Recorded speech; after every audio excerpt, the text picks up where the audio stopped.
Hoi, this is my review of Clariel by Garth Nix. So I filmed this review before, and then when I was watching back the footage, it was just me rambling on for 20 minutes about how the magic in this book works. So I figured I would just give it another go. This book is published by Hotkey Books, which is the company that I work for, and I've been working on this book quite a lot recently, and I'm really excited to share it with you guys. So if you guys saw my top 10 favorite books of 2014, you'll already sort of have a general introduction to this series. But in case you didn't see it, this is the background of it. So Garth Nix wrote the Old Kingdom series, which consisted of 3 books: Sabriel, Lirael, and Abhorsen. Sabriel can be read individually, Lirael and Abhorsen sort of form one big book together, and the first book was published about 20 years ago, so lots of people read it when they were really young. And now there is a prequel, which is Clariel. It's set about 600 years before the events of the other 3 books, but the great thing is that you can totally just read this on its own. Where do I begin? So I was reading these because I was going to work on them, and I just completely fell in love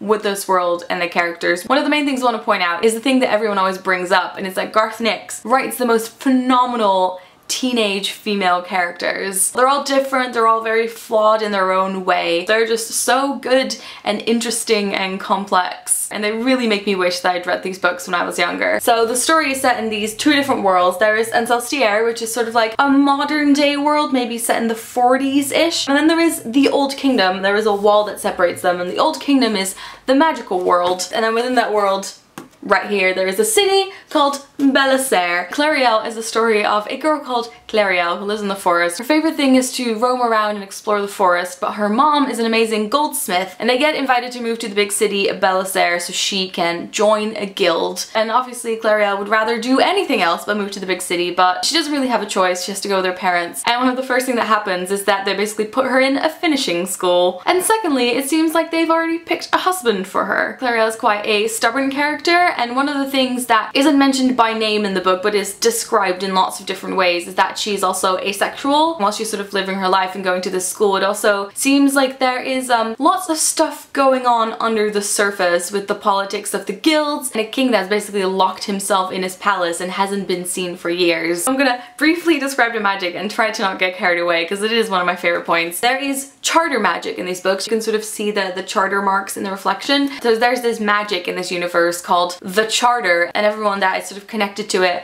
has this charter mark on their forehead, and they can sort of pull the magic through the charter, and they're always connected with it. And the way that it works is that you have to, in the outward world, draw something or whistle or create a shape, and when you connect those two is when the magic happens. And so while the characters in the rest of the Old Kingdom series all do magic, Clariel isn't really interested in that, and because it's set 600 years before the other stories, in this time period, people aren't really interested in doing magic. It's not a prestigious thing, it's something that you let your servants do for you. But there's also something called free magic, which is sort of the opposite of the charter. It's really dangerous, and once you take a step into it, it gets more and more appealing to you. These books in the series are always quite slow moving, but they're so broad. The world is so beautifully described, and you can just feel that there's so much more behind it that you haven't even seen yet. Besides the female characters, my absolute favorite thing about these books is that sometimes you're reading a book and you feel like you're just being taken along on this journey and it's already been mapped out and there's not a lot of surprises and you know how it's going to end up. That is not the case in this book. There's one bit where she's trying to escape